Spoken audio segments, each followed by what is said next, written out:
Israel और Iran के बीच चल रहे टकराव ने अब नए और खतरनाक मोड़ ले लिए हैं। ऐसा इसलिए क्योंकि इजरायली पीएम ने एक खतरनाक बयान दिया है। बता दें, इजरायली प्रधानमंत्री बेंजामिन नेतन्याहू ने एक बेहद सख्त बयान देते हुए कहा कि उनका देश ईरान की सभी न्यूक्लियर फैसिलिटीज पर हमला करने की ताकत रखता है और करेगा भी। हालांकि उन्होंने इस संभावित ऑपरेशन की कोई टाइमलाइन बताने से साफ इनकार कर दिया और इजरायल ने यह भी दावा किया कि उसने ईरानी धुरी को तोड़ दिया है। इसमें लेबनान में हिजबुल्लाह और सीरिया की असद सरकार को पीछे धकेलने की बात कही गई है।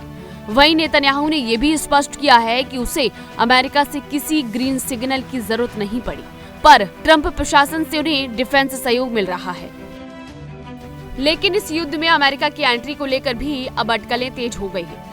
जानकारी ये भी है कि अगर ईरान ने हमलों से इजरायल को बहुत ज्यादा नुकसान पहुंचाया और परमाणु बम बनाने की कोशिशें कम नहीं की, तो अमेरिका की भी एंट्री हो सकती है।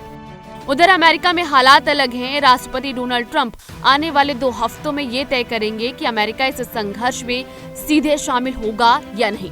ट्रंप लगातार व्हाइट हाउस में अपनी राष्ट्रीय सुरक्षा टीम से मुलाकात कर रहे हैं और उन्होंने कहा है कि वे कूटनीतिक रास्ते के विकल्प को खुला रखना चाहते हैं। इसी बीच व्हाइट हाउस के प्रेस सेक्रेटरी ने 2 टूक कहा, ईरान को किसी भी सूरत में परमाणु हथियार नहीं रखने दिया जाएगा। ईरान ने भी अपने ओर से तैयारियां तेज कर दी हैं। पिछले हफ्ते इजरायल के हवाई हमले में अपने शीर्ष खुफिया अफसरों को खोने के बाद ईरान की रिवॉल्यूशनरी गार्ड्स ने नए इंटेलिजेंस प्रमुख की नियुक्ति कर दी है। अब आपको बता दें कि ब्रिगेडियर जनरल मजीद खादमी को ये जिम्मेदारी सौंपी गई है। इस सब के बीच शुक्रवार को एक बड़ा घटनाक्रम तब हुआ जब इजरायली सेना ने ये दावा किया कि उसने एक ईरानी ड्रोन को डेड सी इलाके में इंटरसेप्ट किया है। ड्रोन अलर्ट से पहले पूरे इलाके में सायरन बजने लगे थे। चलिए अब बात करते हैं कि इजरायल ईरान युद्ध पर ट्रंप का प्लान क्या है।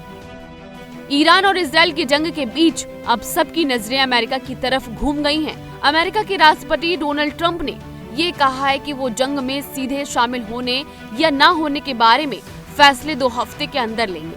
व्हाइट हाउस के प्रेस सचिव कैरोलिन लेविट ने ये प्रेस कॉन्फ्रेंस में बताया कि राष्ट्रपति डोनाल्ड ट्रंप अगले 2 हफ्ते के भीतर ये तय करेंगे कि अमेरिका ईरान पर सैन्य हमला करेगा या नहीं। फिलहाल ट्रंप कूटनीतिक रास्तों को मौका देना चाहते हैं और उनका मानना है कि ईरान से बातचीत की एक मजबूत संभावना है। ट्रंप वीकेंड के दौरान न्यू जर्सी स्थित अपने क्लब जाएंगे, लेकिन शनिवार और रविवार को व्हाइट हाउस लौटकर लगातार सुरक्षा ब्रीफिंग लेंगे।